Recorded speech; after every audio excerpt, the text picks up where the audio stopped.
Hello दोस्तों, मैं राकेश चौधरी आपका मैथमेटिक्स टीचर वेलकम करता हूं आपका डिजिटल तैयारी के यूट्यूब चैनल पर। जैसा कि आपको पता है, हम बात कर रहे हैं राकेश यादव क्लास नोट्स के बारे में और उसमें हमारा नया चैप्टर है सांख्यिकी, जिसमें हम क्वेश्चंस देखेंगे डीआई से रिलेटेड जितने भी है।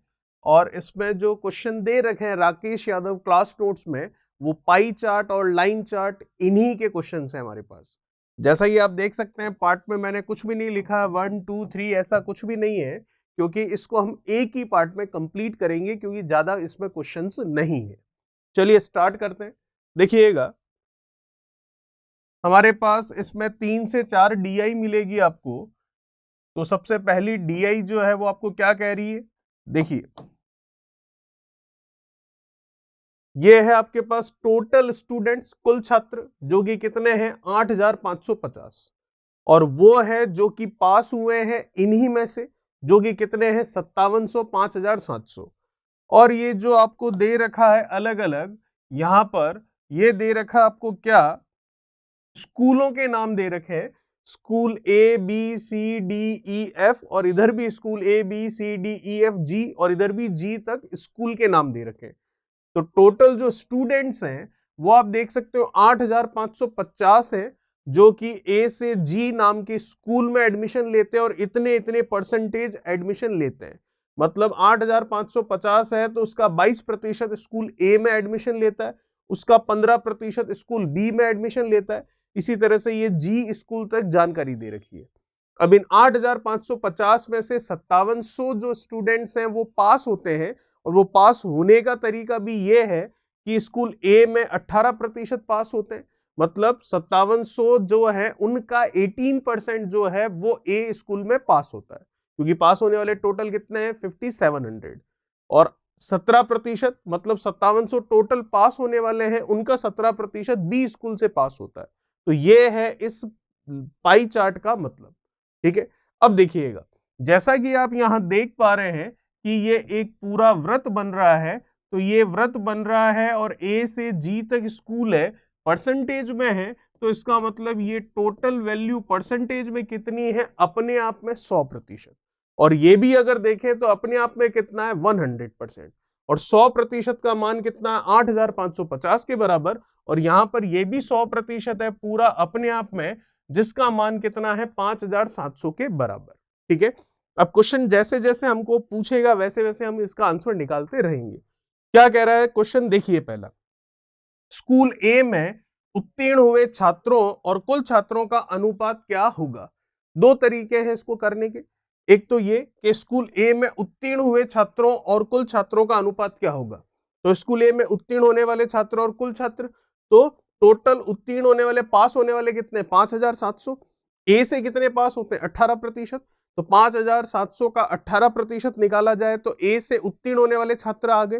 फिर कुल छात्रों के बारे में बात कर रहा है ए से, तो टोटल आप देख सकते हैं 8550 है। तो 8550 है, उसमें से ए में कितने एनरोल हो रहे हैं 22%। तो 8550 का 22% निकाला जाए, फिर इनका अनुपात निकाला जाए, तब कहीं पर जाकर आपका आंसर आएगा। एक तरीका तो होता है ये, और नहीं तो शॉर्ट तरीके से भी हम इसको देख सकते हैं। देखिएगा कि आप यहां साफ साफ देख पा रहे हैं, जो टोटल स्टूडेंट्स हैं वो है 8550, और जो पास होने वाले हैं वो है आपके कितने 5700। तो हम क्या करते हैं, इन दोनों का अनुपात ले लेते हैं। तो इन दोनों का अनुपात तो पूछा ही नहीं है, बिल्कुल नहीं पूछा है, लेकिन हम एक बार के लिए कैलकुलेशन आसान करने के लिए इनका अनुपात ले रहे हैं। चलिए, तो इनका अनुपात हम ले लेते हैं यहां पर। तो ये और ये कैंसिल हो गया, ये चला जाएगा आपके कितना 3 बार, और ये चला जाएगा 2 बार। तो अनुपात आ गया 3:2 का। ये अनुपात किसका है, टोटल जो है उनका 3 है, और पास होने वालों का कितना है 2 है। अनुपात के तौर पर अगर हम बात करें तो अब हमारा जो फर्स्ट क्वेश्चन है उसके बारे में थोड़ी बात करते हैं। स्कूल ए में उत्तीर्ण हुए छात्रों और कुल छात्रों का अनुपात क्या होगा। तो स्कूल ए में अगर मैं देखूं तो उत्तीर्ण होने वाले कितने हैं 18% है। किसका, जितने टोटल पास होने वाले हैं उनका। तो हमें वापस रेशियो में ही जाना है, तो पास होने वालों का रेशियो कितना आया 2, इसका 18% करें तो ए से पास होने वाले स्टूडेंट्स आ जाएंगे। अब हमें अनुपात ही निकालना है, वापस कुल छात्रों से निकालना है। तो टोटल कितने 8550, उसका अनुपात देखें इसके साथ तो 3 है, तो टोटल हो गए अनुपात में 3। पास होने वाले कितने हैं उसका 22%, तो ये लीजिए उसका 22%। ये आ गया हमारा आंसर। अब जो कैंसिल होने के लिए यहां पर उनको कैंसिल कर लेते हैं। तो देखिएगा परसेंटेज से ये परसेंटेज कैंसिल हो गया, 3 से इसको हम कर सकते हैं 6 बार, ये चला गया कितना 11, तो 6:11 हमारा आंसर हो जाएगा, जो कि मैं ऑप्शन देख पा रहा हूं, ऑप्शन पहला बिल्कुल सही होगा। तो ये था हमारा फर्स्ट क्वेश्चन। बात करते हैं सेकंड क्वेश्चन के बारे में। देखिएगा सेकंड क्वेश्चन उसी डीआई से है, उसी पाई चार्ट से है। क्या है क्वेश्चन देखिए जरा। आपको कह रहा है स्कूल बी और सी में उत्तीर्ण होने वाले छात्रों की संख्या दोनों स्कूल के कुल छात्रों का कितना प्रतिशत है। तो बी और सी से उत्तीर्ण होने वाले छात्रों की संख्या, तो उत्तीर्ण होने वाले छात्रों की संख्या देखनी है, ठीक है, बी और सी से देखनी है। तो जैसा कि आपको पता है इनको हमने कट किया था और इनको कट करके हमने देखा था क्या, ये वैल्यूज कट की थी और अनुपात लेकर आए थे 3 और कितना 2, ठीक है। तो अब आपको क्या कह रहा है, बी प्लस सी में उत्तीर्ण होने वाले छात्रों की संख्या। तो बी और सी में उत्तीर्ण होने वाले कितने हैं 17 और 13%, ऐड करते हैं इनको, तो ये हो गया कितना आपके 30%। किसका, जो टोटल पास होने वाले हैं उनका। तो रेशियो में देखें तो वो कितना है 2, तो 2 का 30% हो गया पास होने वाले बी और सी से। ध्यान रखिएगा ये 2 है नहीं, हम अभी अनुपात करेंगे इसीलिए हम इसको 2 लेकर चल रहे हैं। वैल्यू तो ये कितनी है 5700 है। चलिए आगे देखते हैं। आपको पूछ रहा है कि उत्तीर्ण होने वाले छात्रों की संख्या दोनों स्कूल के कुल छात्रों का कितना प्रतिशत है। तो जैसा कि आपको पता है परसेंटेज निकालना है तो मल्टीप्लीकेशन में 100 आएगा और ऊपर आएगा जिसका आप प्रतिशत निकालना चाह रहे हैं और नीचे आएगा जिस पर आप प्रतिशत निकालना चाह रहे हैं। तो हम प्रतिशत निकालना चाह रहे हैं बी और सी से पास होने वाले कुल विद्यार्थियों का, और कहां से किसके किसके ऊपर निकालना चाह रहे हैं, किसके आधार पर निकालना चाह रहे हैं, हम निकालना चाह रहे हैं बी और सी में कुल विद्यार्थियों की संख्या के आधार पर। तो बी और सी में टोटल अगर मैं देखूं तो कितना हो गया 25% है, और ये 25% किसका है, जितने कुल विद्यार्थी हैं उनका, और वो कितने 8550, जिसका अनुपात के तौर पर हमने वैल्यू कितना ले रखा है 3। तो देखिए अगर आप यहां पर लिखते 5700 और यहां पर लिखते 8550, फिर उन्हें काटते तो 2 और 3 ही आता फिर से, इसीलिए हमने बड़ी वैल्यू ना लेकर उनका अनुपात वाला मान ले लिया। आगे आपका आंसर, जो कैंसिल होने वाले हैं उनको कैंसिल करते हैं परसेंटेज से, ये परसेंटेज कैंसिल हो गया, ये आप देख सकते हो 10 बार गया, ये आप देख सकते हो कितनी बार जा रहा है यहां पर, ये गया आपके कितना 4 बार, ठीक है। 4 का 2 से 8, 8 का 10 से 80, तो 80% हमारा आंसर होगा, जो कि मैं ऑप्शन देख सकता हूं कौन सा है, चौथा ऑप्शन। चलिए बात करते हैं तीसरे क्वेश्चन के बारे में। क्या कह रहा है तीसरा सवाल देखिएगा।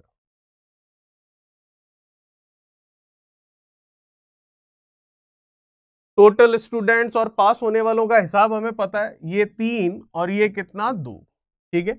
अब देखते हैं किस स्कूल का पास प्रतिशत जो है वो सबसे अधिक है।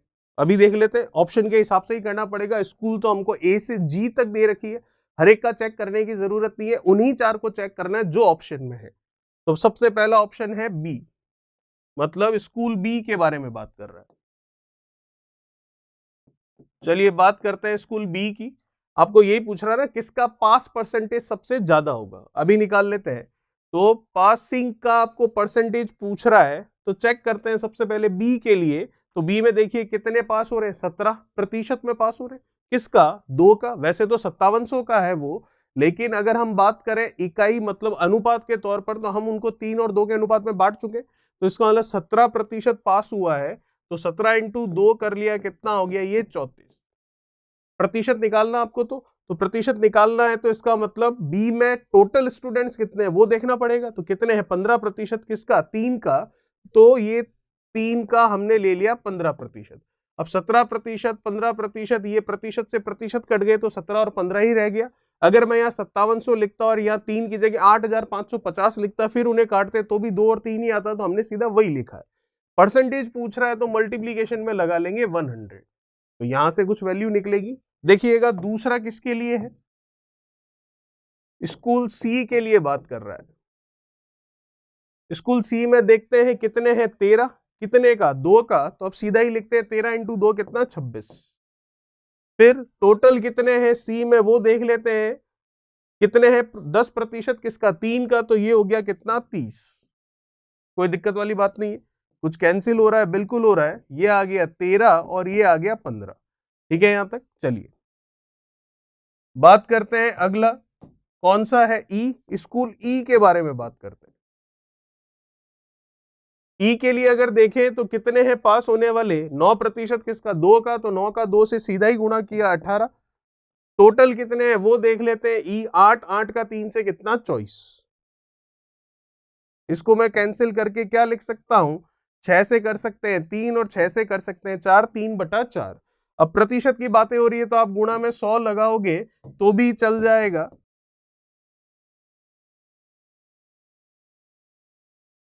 ठीक है, चौथा ऑप्शन कौन सा आपका, एफ। तो स्कूल एफ के बारे में भी बात करते हैं। तो देखिएगा स्कूल एफ के बारे में देखें, अगर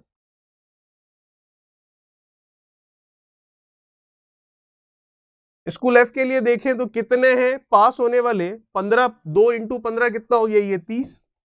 टोटल कितने हैं एफ के लिए, 12 का 3 से कर लेते हैं कितना, 36।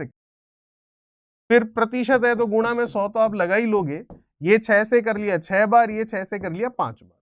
अब देखिएगा परसेंटेज वैल्यू हर एक स्कूल के लिए हम निकाल सकते हैं और आपको यही पूछा गया है सबसे अधिक प्रतिशत किसका होगा। दो तरीके हैं, या तो हर एक का प्रतिशत निकाल लीजिए, या फिर दूसरा तरीका ये है कि ये जो फ्रैक्शन वैल्यूज आ रही है कौन सी, जैसे कि ये एक भिन्नात्मक मान है, 17 इंटू 2 34, 15 इंटू 3 45, फिर 13/15 ये एक भिन्न हो गई, फिर ये 3/4 ये एक भिन्न हो गई, और ये 5/6 ये एक भिन्न हो गई, फ्रैक्शन हो गई। तो या तो इन सबकी परसेंटेज वैल्यू निकालें, फिर जिसकी सबसे अधिक है वही हमारा आंसर हो जाएगा, या फिर दूसरा तरीका ये है कि 4 फ्रैक्शन है हमारे पास, 4 भिन्न है हमारे पास, जो भिन्न सबसे अधिक है वही सबसे क्या होगी, परसेंटेज में वैल्यू अधिक रखेगी।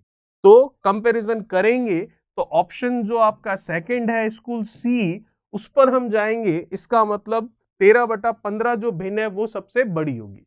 और भिन्नों का कंपैरिजन कैसे किया जाता है ये सिंप्लीफिकेशन में मैंने आपको रेलवे वाला जो वीडियो था उसमें बताया है।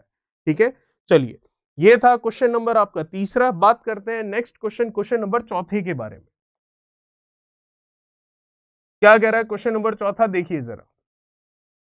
क्वेश्चन नंबर 4 देखते हैं। 2011 में कंपनी बी का खर्च इसकी आय का कितना प्रतिशत है। 2011 आप देख पा रहे हैं यहां पर है, बी के लिए बात की जा रही है, मतलब हमें बात करनी है किसकी, स्क्वायर। ठीक है, तो 2011 में स्क्वायर आप देख पा रहे हैं ये रहा, तो 60% परसेंटेज हटेगा, ये आपने लिख लिया 3/5। पता आपको ये हो गया क्या, लाभ, और ये हो गया खर्च। तो आप आय देख सकते हैं कितनी हो गई, 3 और 5 कितनी, 8 इकाई के तौर पर इसकी आय आ चुकी। 2011 में कंपनी बी का खर्च, आय का कितना प्रतिशत है, खर्च कितना है 5, आय कितनी है 8, प्रतिशत में निकालना है तो गुणा में आप कर सकते हैं इसको कितना, 100। ठीक है, यहां तक कैंसिल हो रहा है तो कैंसिल कर लेते हैं, 4 से जा रहा है और ये 4 से भी गया, 25 का 5 से कितना हो गया 170, 25 का 5 से कर लेंगे तो ये हो गया कितना 125। ठीक है, यही था, देख लेते हैं 2011 बिल्कुल सही है। कंपनी बी के बारे में बात कर रहा है, कंपनी बी हम देख सकते हैं 2011 में क्या है 60, ये हटा, ये 3 5 हुआ। ठीक है, फिर ये 5 और 3 ये 8 हो गया, कोई इशू नहीं है। चलिए 25 का 5 से 125 सही है, 125 का आधा कर लेते हैं, अगर 124 होता तो कितना हो जाता 62, तो ये हो गया 62 कंप्लीटेड 1/2%, 62 से 1/2% हमारे इस क्वेश्चन का आंसर आ जाएगा। ये था क्वेश्चन नंबर 4। क्या कह रहा है क्वेश्चन नंबर 5, देखिए। जैसा कि आपको पता है ये 3 होगा और ये 2 होगा, जरूरत पड़ेगी तो लेंगे। ए और डी स्कूलों से उत्तीर्ण होने वाले कुल छात्र ई और सी स्कूलों में दाखिल लेने वाले छात्रों से कितने अधिक है। परसेंटेज में नहीं पूछ रहा है, वैल्यू पूछ रहा है, तो इसका मतलब अनुपात भी नहीं पूछा और ना प्रतिशत पूछा है, आपको वैल्यू पूछी गई है, कितने विद्यार्थी है ये पूछा गया है, संख्या पूछी गई है। तो जब आपको ना तो अनुपात पूछा है ना प्रतिशत पूछा है, तो हम 3 और 2 का अनुपात लेकर नहीं चल सकते। हमको ये 8550 और 5700 यही संख्या लेकर चलनी पड़ेगी, क्योंकि वापस हमको विद्यार्थियों की संख्या ज्ञात करनी है इसलिए। चलिए ले लेते हैं। ए और डी स्कूलों से उत्तीर्ण होने वाले कुल छात्र ई और सी स्कूलों में दाखिला लेने वाले छात्रों से कितने अधिक है? तो ए और डी स्कूलों से उत्तीर्ण होने वाले, तो ए का है 18%, डी का है 16%। इनको ऐड करते हैं सबसे पहले, तो इनको ऐड कर लेते हैं, तो कितना हो गया 16 और ये 32 और कितना 34%। किसका? जितने टोटल स्टूडेंट्स है पास होने वाले उनका। तो 34% इनका करेंगे, परसेंटेज हटेगा, नीचे 100 लगेगा, तो ये आ गया ए और डी पास होने वाले छात्र। ठीक है, ई और सी स्कूलों में दाखिला लेने वाले छात्रों से कितने अधिक है? तो ई और सी में दाखिला लेने वाले छात्र कितने हैं वो जरा हम देखें। तो ई में कितने 8% और सी में कितने हैं 10%। तो ये आपके ई और डी, सॉरी ई और सी, ये तो हो गए आपके पास वाले और ये हो गए आपके एडमिशन लेने वाले। ठीक है, तो ई और सी में एडमिशन लेने वाले 18% किसका? 8550 का। तो ये 18%, 8550 का प्रतिशत हटा तो 100 लगेगा। तो ये तो 00 से 00 कैंसिल हो गया। 34 और 57 का मल्टीप्लीकेशन कर लेते हैं। 34 57, 7 का 4 से किया 28, 2 5 का 4 से 20, 7 का 3 से 21, 21 और 20 कितना हो गया 41 और 2 कितना 43, ये 4 5 का 3 से 15, 15 और 4 19, 1938 ये आया। चलिए ठीक है, इधर 0 से 0 कैंसिल कर सकते हैं, 5 से कर लेते हैं इसको। तो 5 से कर लिया, 0 से तो ये 0 गया, 5 से ये गया 2 बार, 5 से ये चला जाएगा 1, फिर कितना रह गया ये 3, तो 3 रह गया, तो कितना हो गया ये 35, तो ये गया 7, फिर ये गया 1, 2 से इसको कर लेते हैं, ये हो गया 9, 171 का 9 से मल्टीप्लीकेशन, ये आ गया 9, 7 का 9 से 63, फिर ये 9, 9 और 6 और ये कितना 15। तो आपको अब इन दोनों का अंतर पूछा है किसका? ये देखिए 1938 और 1539 का। तो इसमें से इसको घटा लेते हैं, हमारा आंसर आ जाएगा। तो सीधा ऑप्शन ही टिक करते हैं, फिर घटाकर इसको देखिए 8 है 9 है, नहीं तो 18 में से 9 कर लेंगे, तो कितना आ जाएगा 9, सब में ही आ रहा है। चलिए ये लीजिए, फिर ये कितना हो गया 2, ये कितना है 12 में से 3 कर लेते हैं, तो 12 में से 3 कर लिया कितना आएगा 9, ये लीजिए 9। चलिए अभी भी है हमारे पास। फिर ये कितना रह गया 8 और ये कितना रह गया यहाँ पर 5, तो 8 में से 5 कर लेते हैं, तो 8 में से अगर 5 करेंगे तो कितना रह जाएगा ये 3, तो ये 399, मतलब ऑप्शन कौन सा सही है आपका? सेकंड ऑप्शन बिल्कुल सही होगा। चलिए ये था क्वेश्चन नंबर 5, जो कि हमारी इस वाली डीआई का लास्ट क्वेश्चन था।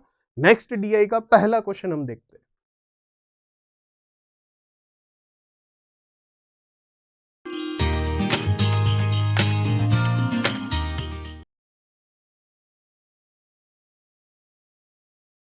चलिए देखिएगा, जैसा कि आपको पता है ये एक तरह से वृत्त बना हुआ है, पाई चार्ट है, सर्कल है, तो परसेंटेज में तो ये 100% होता है, पता है आपको। और यही अगर वैल्यूज अब डिग्री में चल रही है, तो केंद्र पर बनने वाला कोण कितने डिग्री का होता है? 360 डिग्री का। ये अपने आप में 360 डिग्री होगा। ठीक है, चलिए क्या कह रहा है क्वेश्चन देखिए जरा। यहां पर एक परिवार की विभिन्न मदों पर खर्च दिखाया गया है और उनका मासिक बचत जो है वो 8000 रुपए बताई गई है। तो बचत के लिए डिग्री कितनी है? 60 डिग्री। तो इसका मतलब जो 60 डिग्री है बचत की, वो रुपए में किसके बराबर है? वो रुपए में बराबर दे रखी है 8000 रुपए के। चलिए अब हमारे क्वेश्चंस क्या है उनको हम देख। ज्ञात करोगे शिक्षा पर कितना खर्च किया गया। तो शिक्षा के लिए डिग्री कितनी है? 30 डिग्री। तो 60 डिग्री का मान आप समझ पा रहे हैं 8000 रुपए है, तो 1 डिग्री का मान कितना होगा? 8000 बट्टा 60। लेकिन हमें 1 डिग्री नहीं, हमें शिक्षा के लिए, एजुकेशन के लिए देखना है, तो वो कितना है? 30 डिग्री। तो 1 डिग्री रुपए में इतने के बराबर है, तो 30 डिग्री क्या होगी? तो आप देख सकते हैं आसानी से आंसर आ जाएगा कितना? 4000 रुपए। चलिए बात करते हैं नेक्स्ट क्वेश्चन नंबर 2 की। तो क्या कह रहा है दूसरा सवाल देखिएगा। जैसा कि आपको पता है ये पूरा कितना होगा? डिग्री में 360 डिग्री। चलिए वही बात है कि बचत कितनी है आपकी 8,000 रुपए, बचत है कितना 60 डिग्री, 60 डिग्री 8,000 के बराबर, तो 1 डिग्री कितना हुआ 8,000 बटा 60। चलिए भोजन पर खर्च और कुल बचत का अनुपात क्या होगा। चलिए अनुपात पूछा तो इसकी जरूरत ही नहीं पड़ेगी, वैसे तो आप इस तरीके से भी निकाल सकते हैं। भोजन पर खर्च और कुल बचत पूछ रहा है ना आपको, तो पहले भोजन पर खर्च रुपए में निकालिए, फिर बचत जो है वो रुपए में, जो कि आपको दे रखी है कितनी 8,000, फिर उनका अनुपात निकालेंगे तो भी आंसर आ जाएगा। और नहीं तो सीधा साधा तरीका ये भी आप लगा सकते हैं कि आपको कह रहा है भोजन पर खर्च, तो भोजन पर आप देखेंगे 120 डिग्री है और बचत आप देखेंगे कितना है 60 डिग्री, तो केवल आप इनका रेशियो ले लेंगे तो भी आपका अनुपात बिल्कुल सही आ जाएगा। तो 2:1 हम इसका आंसर कह सकते हैं। ठीक है, चलिए बात करते हैं नेक्स्ट क्वेश्चन नंबर तीसरे के बारे में। क्या कह रहा है तीसरा सवाल, देखिए क्वेश्चन नंबर 3 आपको कह रहा है कि महीने में परिवार द्वारा किया गया कुल खर्च कितना है। तो आप देख सकते हैं बचत कितनी है 60 डिग्री, पूरा आपको पता है कितना होता है 360, तो 360 डिग्री में से 60 डिग्री तो बचत हो गई, तो फिर खर्चा कितना हुआ 300 डिग्री का। लेकिन हमें किस में निकालना है, रुपए में। तो हमें पता है 60 डिग्री 8,000 के बराबर है, तो 1 डिग्री किसके बराबर 8,000 बटा 60, लेकिन हमें निकालना है 300 डिग्री का मान, तो मल्टीप्लीकेशन में कर दिया 300। आ गया आपका आंसर, ये कैंसिल हो गया, 6 का 5, 8 का 5 से कितना 40, तो 40,000 रुपीज हम कह सकते हैं कि उसका टोटल क्या होगा, परिवार का खर्च होगा। देखते हैं नेक्स्ट क्वेश्चन नंबर 4।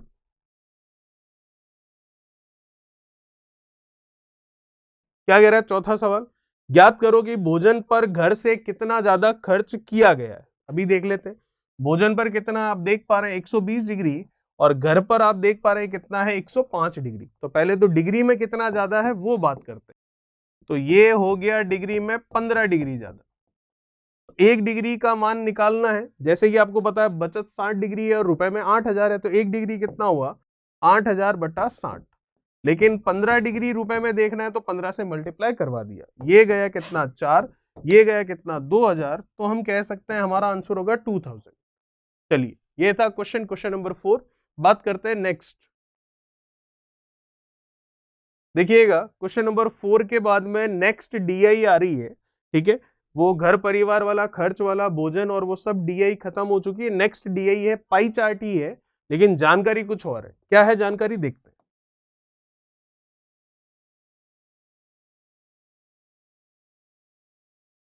इसमें थोड़ा सा एक परिवर्तन है, और वो चेंजेस क्या है कि विज्ञापन पर आपको बोल रहा है 15%, और इंग्लिश वाला देखेंगे तो एडवर्टीजमेंट पर कितना है 18%।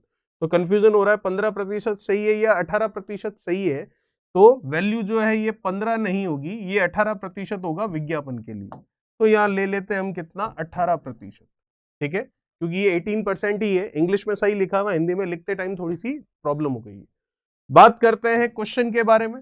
तरीका आपको पता है परसेंटेज में है, तो ये पूरा परसेंटेज में कितना हो गया 100%। डिग्री में होता तो पूरा डिग्री में कितना हो जाता 360 डिग्री। देखते हैं क्वेश्चन क्या बोल रहा है, पेपर खर्च के मध्य का कोण क्या होगा। अभी बता देते हैं, जैसा कि मैंने कहा परसेंटेज में है तो कितना है 100%, और डिग्री में होता तो कितना होता 360 डिग्री। तो हमें एक बात पता चल रही है कि जो 100% है वो डिग्री में किसके बराबर है 360 डिग्री के बराबर है। तो जो 1% होगा वो डिग्री में किसके बराबर होगा 360 बटा कितना 100।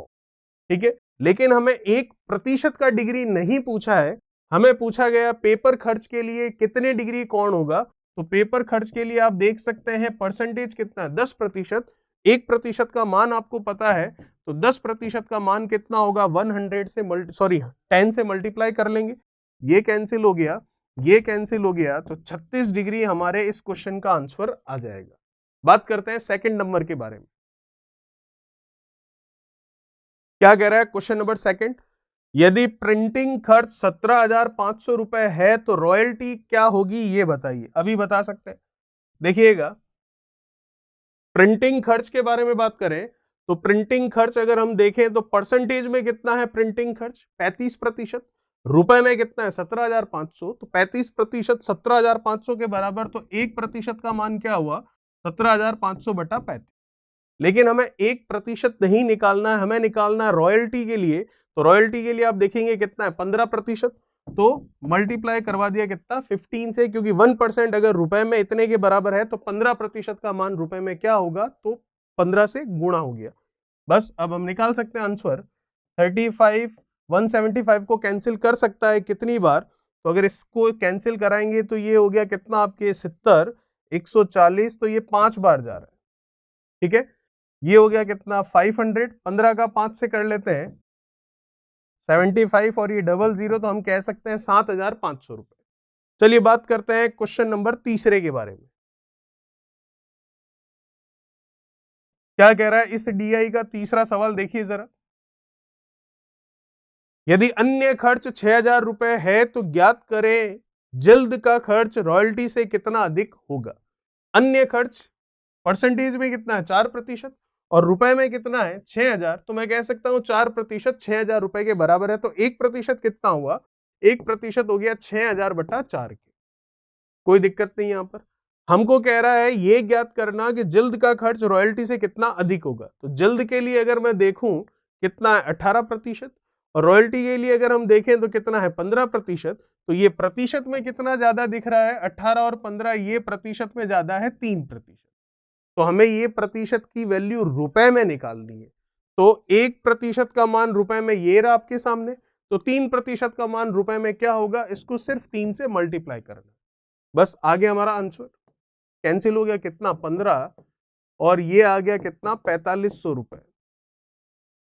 बात करते हैं नेक्स्ट क्वेश्चन नंबर 4 के बारे में। क्या कह रहा है चौथा सवाल, देखिएगा।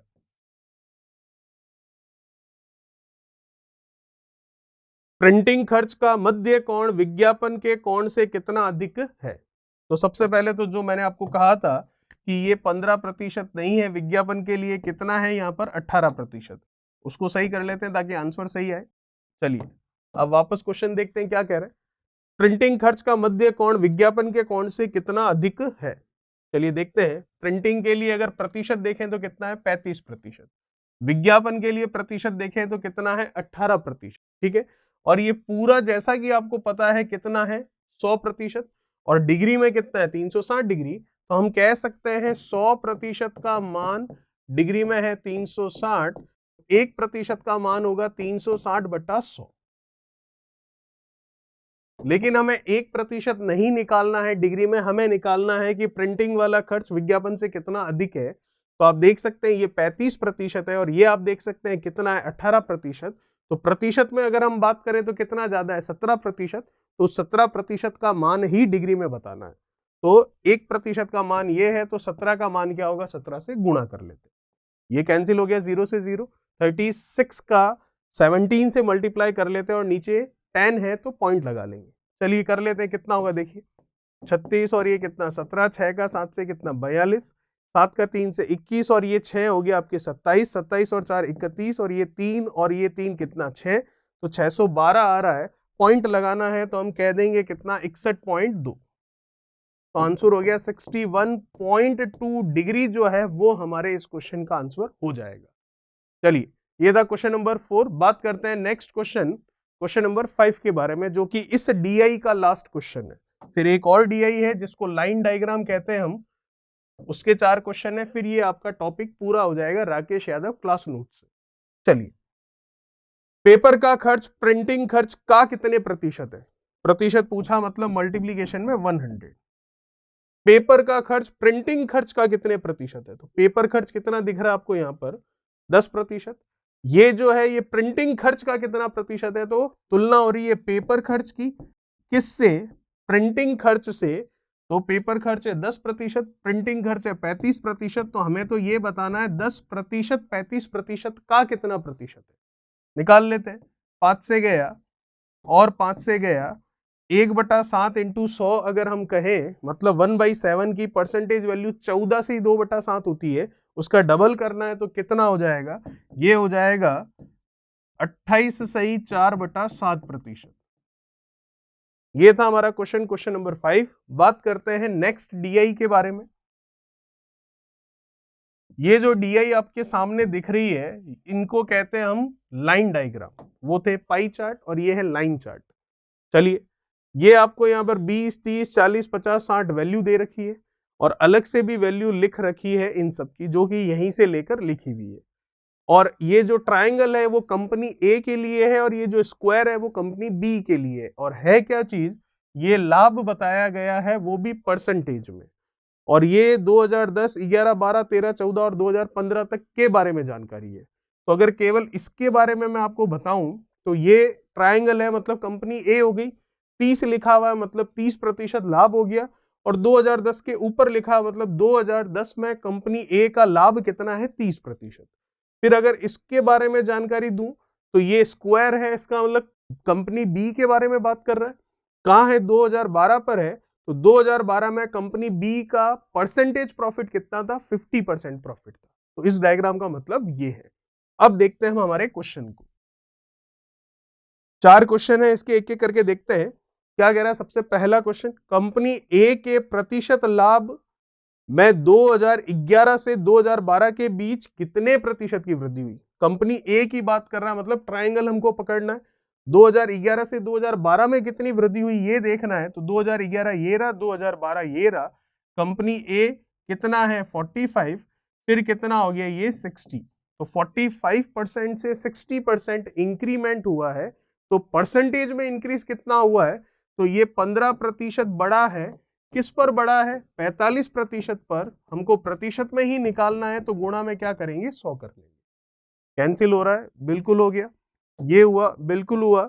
फिर 1/3 इंटू 100 मतलब हो गया 33, सही 1/3% हमारे इस क्वेश्चन का आंसर हो जाएगा। चलिए बात करते हैं नेक्स्ट क्वेश्चन नंबर 2 के बारे में। वही डीआई है, उसका दूसरा सवाल है। देखिए, जानकारी बता चुका हूं मैं आपको डीआई के बारे में सारी। अब क्वेश्चन के ऊपर फोकस करते हैं। यदि 2012 में कंपनी ए और बी की आय समान हो तो ए और बी के खर्च का अनुपात क्या होगा। अभी देखते हैं, देखिएगा, थोड़ा सा इसको छोटा कर लेते हैं। ये लीजिए, क्या बोल रहा है आपको, यदि 2012 में कंपनी ए और बी की आय एक समान हो। 2012 मतलब यहां पर बात करनी है, तो यहां पर तो ए और बी ये दिख रहे हैं आपको। तो पहले कंपनी ए के बारे में बात करते हैं। तो उसका प्रॉफिट कितना दिख रहा है आपको, 60%। परसेंटेज हटेगा, 100 लगेगा, ये कट गया तो ये आ गया 3 और ये 5। तो जैसा कि आपको पता है 60% था, आपने इस 60% को भिन्न में लिखा, तब ये 3/5 लिखा गया। तो जब भिन्न में लिखते हैं, फ्रैक्शन में लिखते हैं, तो ये तो हो गया इसका प्रॉफिट 3 इकाई। और ये जो प्रॉफिट या लॉस जो भी हम बात करते हैं, हमेशा क्या होता है, खर्च कितना हुआ है उस पर पता चलता है। तो इसका मतलब ये जो 5 इकाई लिखा हुआ है नीचे, ये हो गई किसकी, उसके एक्सपेंडिचर की, मतलब उसके खर्च की। और ये हो गया उसका लाभ।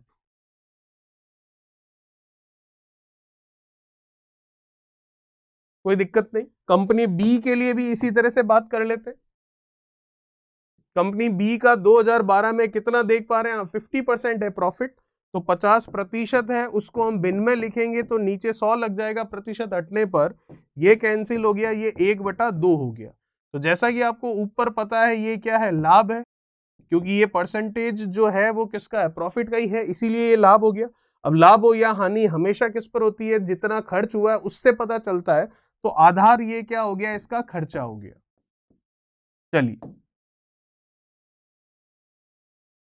बात करते हैं अब आगे। अब आपको कह रहा है कंपनी ए और बी की आय एक समान है 2012 में। तो पहले देखते हैं आय है कितनी। ये ए के बारे में देखें तो कमाया कितना, 3, खर्च कितना किया, 5। कमाया मतलब लाभ हुआ, उसका प्रॉफिट हुआ 3 का, और खर्च कितना किया, 5। तो कुल मिलाकर उसकी इनकम आय कितनी हो गई, जितना लाभ है और जितना खर्च किया इन दोनों को ऐड कर लेते हैं। तो इसका मतलब इसकी आय हो गई आपके कितनी, 8 इकाई। क्यों, क्योंकि इसका लाभ है कितना, 3, और इसका खर्च है कितना, 5। बात करते हैं कंपनी बी के लिए। कंपनी बी में आप देख सकते हो, 1 कमाया, 2 खर्च किया, तो इसका मतलब आय कितनी हो गई, 3 इकाई। ये इकाई हो गई 3, लाभ कितना 1 और खर्च कितना है 2।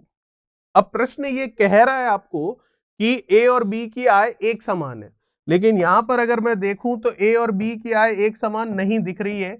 क्योंकि ए की इकाई है 8 और बी की इकाई है 3, लेकिन प्रश्न कह रहा है एक समान है तो इनको एक समान करना पड़ेगा, तो इसका गुणा करवा देंगे 3 से और इसका गुणा करवा देंगे 8 से। तो जब आप देख सकते हैं कि इसको 3 से मल्टीप्लाई किया तो लाभ और खर्च भी 3 से गुणा होगा, ये लीजिए। वैसे ही इसको 8 से गुणा किया तो इसका लाभ और इसका खर्च भी 8 से गुणा होगा। अब हमारा क्वेश्चन ये है ए और बी के खर्च का अनुपात क्या होगा, तो ए ये रहा, इसका खर्च ये रहा 5 × 3 15, अनुपात बी का खर्च कितना है, ये रही कंपनी बी और ये रहा इसका खर्च 2 × 8 कितना 16, तो हमारा आंसर आ गया 15:16। चलिए ये था सेकंड क्वेश्चन। बात करते हैं क्वेश्चन नंबर 3 के बारे में। क्या कह रहा है तीसरा सवाल, देखिए तीसरा सवाल ये कह रहा है यदि 2014 में कंपनी ए की आय और 2015 में कंपनी बी का खर्च एक समान है और प्रत्येक 90 लाख है, मतलब 2014 में कंपनी ए की आय भी 90 लाख है और 2015 में कंपनी बी का खर्च भी 90 लाख है, तो आपको यह बताना है 2015 में बी की आय और 2014 में ए के खर्च का अंतर कितना होगा। चलिए देखते हैं। सबसे पहले तो 2014 की बात करते हैं, कंपनी ए की आय और 2015 में कंपनी बी की, तो 2014 में कंपनी ए के बारे में बात करते हैं। ये रहा 2014, कंपनी ए मतलब ट्रायंगल, मतलब कितना है 25%, तो 25% हटेगा, नीचे 100 लगेगा, ये 1/4 होगा। जैसा कि आपको पता है ये लाभ होगा और ये जो नीचे लिख रखा है ये खर्च होगा। इसके बारे में जस्ट इससे पिछले वाले क्वेश्चन में बता चुका हूं। एग्जाम में इतनी सजावट करने की जरूरत नहीं है, सीधी आप आय, खर्च और लाभ लिख सकते हैं। चलिए अब इसके लिए देखें तो आय क्या हो गई, 4 और 1 5, फिर लाभ कितना है 1 और खर्च कितना है 4। चलिए ये लाभ और ये खर्च, ये तो हो गया 2014 के बारे में। फिर 2015 में कंपनी बी के बारे में बात करनी है, तो बात करते हैं 2015।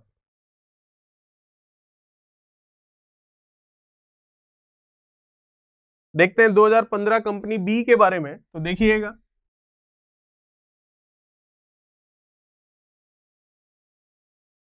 2015 ये रहा, कंपनी बी मतलब स्क्वायर, मतलब कितना है 20%, तो 20% जैसा कि आपको पता है 1/5 डायरेक्ट हम लिख सकते थे, ये आपका लाभ और ये आपका खर्च।